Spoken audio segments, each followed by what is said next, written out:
Bonjour à tous. Donc, nous allons commencer le deuxième atelier sur l'allocation d'actifs. Cet atelier est plus spécifiquement sur l'allocation tactique. Et pour cela, nous avons de nouveau Charles Monod avec nous, donc, qui est gérant et fondateur de la société Monocle. Et son fonds, le fonds qu'il gère, est un très bon fonds. C'est celui qui a la meilleure note chez Cantalis en catégorie flexible prudent. Bonjour Charles. Bonjour Jean-Paul. Donc voilà, première chose, toute bête peut-être, mais pour refixer les idées, quelle est la différence entre une allocation ou une stratégie, une allocation stratégique, pardon, et une allocation tactique?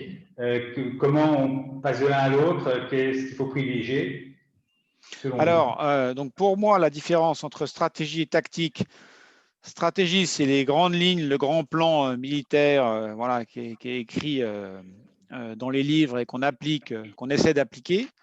Et la tactique, c'est la réalité du terrain et du moment. Alors aujourd'hui, où le terrain comme on en parlait ce matin, extrêmement, enfin, on est en terrain incognita en termes globalement d'évolution des marchés financiers, des impacts de la pandémie, du niveau des taux, etc. Je pense pour moi que la tactique est beaucoup plus importante. Il ne faut pas arriver avec un grand plan stratégique parce que le référentiel est tellement différent que c'est extrêmement dangereux. Donc il faut s'appliquer des petits buts, voilà, à court, moyen terme, que tactique, en étant très opportuniste, et travailler sur cela pour essayer de garder un peu de contrôle dans un monde où on en manque terriblement. D'accord. Donc ça veut dire que aujourd'hui, vous allez privilégier, vous, certaines thématiques, certaines typologies d'entreprises, certains types d'actifs, en fonction, évidemment, de ce que l'on connaît tous, les taux qui sont historiquement bas, les quantitative easing des banques centrales, la pandémie, etc., etc. Alors oui, moi je vais essayer de. Alors je vais, au-delà même de la thématique, je vais encore aller plus loin. Moi je vais choisir un dossier, voilà, que ce soit une entreprise généralement qui me plaît, soit en action, soit en obligation, parce que ça fonctionne évidemment pas de la même manière. Et je vais me focaliser sur l'ensemble de ce que je peux contrôler, parce que, encore une fois, j'ai l'impression que sur un dossier précis, je réussirai à connaître ça, alors qu'il faudrait connaître ça pour être à l'aise, et que plus je vais rentrer dans des choses diversifiantes, plus j'ai des risques de me planter. D'accord. Donc, aller sur des entreprises ou des classes d'actifs que vous connaissez et dont surtout vous comprenez les modes de fonctionnement et les niveaux de rémunération. Exactement. Alors, on essaie de faire notre travail à nous de gérants et d'analystes pour avoir une idée d'où est la valeur. Voilà, donc, on regarde nous-mêmes les comptes et on rentre dedans pour essayer de comprendre. C'est extrêmement compliqué, quelle que soit la société, de l'extérieur en tant que gérant. Je pense qu'il faut être humble de comprendre vraiment comment ça fonctionne. Il y en a qui sont plus faciles que d'autres à comprendre. Et puis, après, il y a aussi le choix de l'instrument. Une obligation, c'est pas pareil qu'une action. Une action qui sert un dividende, c'est pas pareil qu'une action qui sert pas de dividende. Donc, je pense qu'il faut regarder l'ensemble de ces paramètres. Évidemment, si une action sert un dividende, il faut voir s'il a l'air certain ou pas certain. Enfin, il n'est jamais certain, mais si on pense qu'on l'aura, et revenir à des choses qui sont assez basiques. Je donnerai un exemple sur une ligne qu'on a en ce moment, qui est une position importante du portefeuille, qui est Orange. Donc, on n'est pas parti sur un truc là ultra exotique. Bon, Orange, c'est du téléphone. Pandémie, pas pandémie, ça fonctionne à peu près pareil. Donc, vous voyez, je ne rentre pas dans les détails. Je prends les grandes cotes mal taillées. Ça fonctionne à peu près pareil. Le dividende d'Orange aujourd'hui, c'est 70 centimes. Le cours d'Orange maintenant, c'est 10 euros quelque chose. Donc, ça fait du 6% de rendement.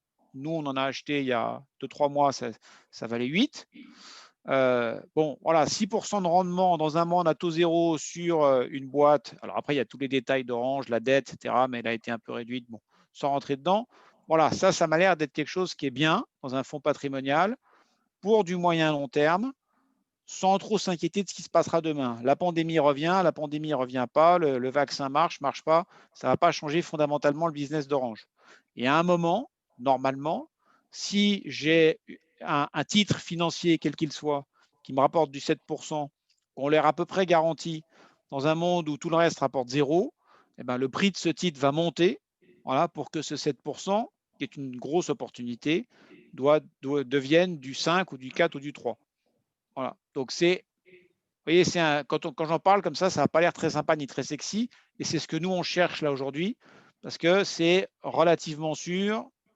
Alors, on peut évidemment complètement se planter, mais c'est relativement sûr. On a l'impression d'avoir un peu de contrôle et moins de chances de mauvaises surprises sur un dossier comme ça. Et c'est ça qu'on veut dans des marchés aussi complexes que ceux d'aujourd'hui. Donc ça, c'est sur un titre, mais est-ce que vous avez des vues par moment sur un secteur, sur une thématique? Je donne des exemples idiots, mais je sais pas, la construction, parce que les infrastructures, parce qu'on sait que c'est relativement résilient, ou d'autres typologies d'actifs. Par exemple, on en parlait beaucoup, on a parlé lors du premier atelier sur le monde obligataire, qui est un monde lui aussi sur lequel aujourd'hui c'est un peu compliqué parce que les taux sont très bas et faire des projections, mais il y a quand même des opportunités. Il y a quand même parfois des sociétés qui émettent des obligations avec un peu de rendement ou peut-être des obligations convertibles. Alors, moi, j'ai une approche assez basique de l'obligation, assez paysanne, je dirais. L'obligation, je prends de l'argent de mon fonds, je le mets dans un sac, je le passe à une boîte, elle me le rend X années après à l'échéance avec un rendement. Voilà. Aujourd'hui, on m'explique, on en parlait ce matin, que si je donne ce sac à LVMH, dans 5 ans, on me rendra juste le sac, voilà, si tout va bien. Bon, Ce sera un sac moi, Louis Vuitton. voilà, un sac Louis Vuitton. Mais moi, en tant que gérant, ça ne m'intéresse pas. Moi, je veux bien, parce que si je fais ça avec LVMH, je vais passer du temps et de l'énergie à bosser sur le dossier LVMH. Parce que je ne vais pas y aller en me disant juste c'est LVMH, ça a l'air bien, donc je ne regarde rien, ça va être bien. J'ai peur si je fais ça. Donc je vais passer du temps sur le dossier. Donc si je passe du temps, je vais gagner quelque chose. Donc pour que je gagne quelque chose aujourd'hui, généralement, on a fait assez peu de choses en obligation, nous, depuis 4-5 ans. Pour vous donner un point, au 10 mars cette année, on avait 0 obligation d'entreprise dans le fonds. Parce que pour nous, tout était trop cher. Et c'est un point important d'ailleurs, je pense, dans ce débat sur les allocations, c'est que quel que soit le marché, sur les actions, il y a toujours des opportunités. Il y a toujours des moments où certaines actions, personne n'en veut et ça peut être une bonne opportunité et les gens le marché dans sa globalité ne la touchera pas et ça peut être intéressant à regarder. Les obligations, c'est beaucoup plus compliqué parce qu'il y a des montants qui sont énormes, plus importants en fait que sur les actions et ça se diffuse partout. C'est-à-dire qu'au bout d'un moment, nous, on travaillait, si vous cherchiez au mois de mars, vous mettiez obligation Europe, rendement supérieur à 3%, il n'y avait rien qui sortait. Vous aviez 3-4 noms de trucs dont vous saviez que c'était des situations extrêmement complexes et rien du tout. Donc l'obligation, c'est plus compliqué de trouver des opportunités. Donc nous, depuis 4-5 ans, on n'y va que quand on voit vraiment quelque chose. Généralement, ça rejoint une de vos questions plus tard. Donc quand une opportunité comme ça, tactique, est-ce qu'elle est contrariante ou pas? Généralement, c'est contrariant. C'est-à-dire que vous y allez à un moment où tout le monde a peur de quelque chose et vous vous dites, ils ont trop peur. Voilà, donc c'est le moment où il faut rentrer. Ce qui est d'ailleurs assez étonnant dans certains de ces dossiers, c'est que personne n'avait peur quand tout était hors de prix. Et donc tout le monde achetait cette obligation. Et tout à coup, il se passe quelque chose sur la société, tout le monde a peur et tout le monde vend en même temps. Donc, sur l'obligation, je pense que dans un monde à taux zéro, il faut vraiment être tactique et être un peu contrariant parce que si vous êtes dans la globalité, ben, vous aurez le même rendement que tout le monde qui sera un rendement extrêmement faible parce que l'obligation, le rendement, c'est simple, il est marqué dessus. Hein. Si LVMH émet aujourd'hui une obligation à 5 ans et que le rendement, c'est zéro, ben, ça rapportera zéro. Oui, tout à À la fait. fin, on vous rendra votre nominal et vous aurez touché 0 coupon. Donc le jeu, il est écrit dès le début. C'est en essayant d'acheter moins cher que le prix. Donc généralement, c'est un moment où vous avez eu un trouble, les gens ont eu peur, ou vous avez aussi, c'est vrai que c'est un point important, des gens qui doivent vendre pour des raisons structurelles. Certains fonds de pension n'ont pas le droit d'acheter tel papier qui a été dénoté, etc. Et là, vous pouvez avoir une opportunité en tant que gérant externe en vous disant, tiens, là, ça me paraît intéressant et je pense que le risque n'est pas, le rendement est intéressant par rapport au risque sur ce produit-là. Et dans vos approches, vous n'achetez que des titres vifs, il vous arrive d'acheter des fonds aussi ou pas du tout?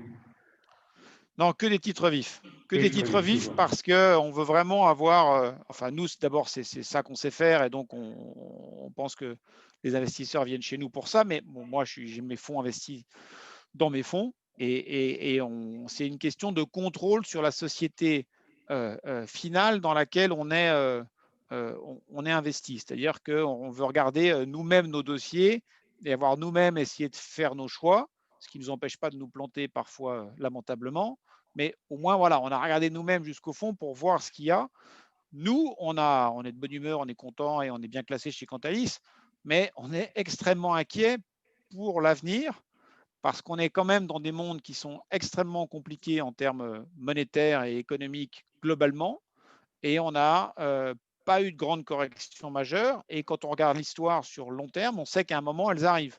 On sait que les actions qui prennent X% par an et qui montent tous les ans, voilà, à un moment, ça ne fonctionne pas tout le temps comme ça. Donc, Il s'est rien passé depuis 2011 en gros, 2008-2011. voilà. Donc nous, on est très prudent. Et il ne s'est rien passé cette année. Voilà, Ouais. finalement, quand on regarde, si quelqu'un est parti en vacances et qu'il revient là, il va dire c'est pas passé grand-chose. Très bien. Juste une petite question rapide. Vos vues sur l'année 2021, quels sont d'après vous les secteurs ou les sociétés à suivre? Alors 2021, ça va être. Alors c'est pour ça que c'est une année un peu usante. Il faut en fait tout regarder parce que c'est très très compliqué parce que la pandémie a amené des distorsions dans tous les sens.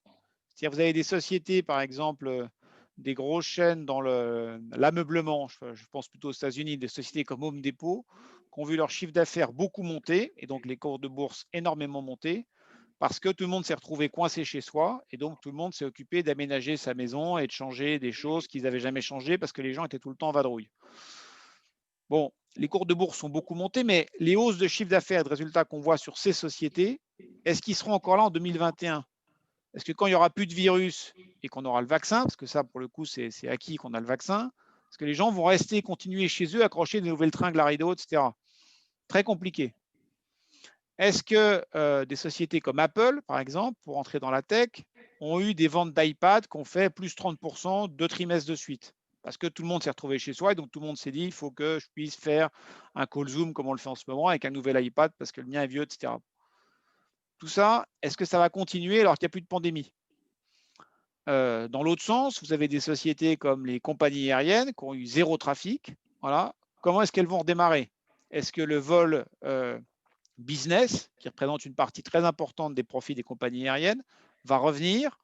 Ou est-ce que les sociétés se sont dit, tiens, finalement, on n'a pas besoin d'envoyer les gens faire 3 fois le tour du monde et on peut faire avec moitié moins de frais de voyage?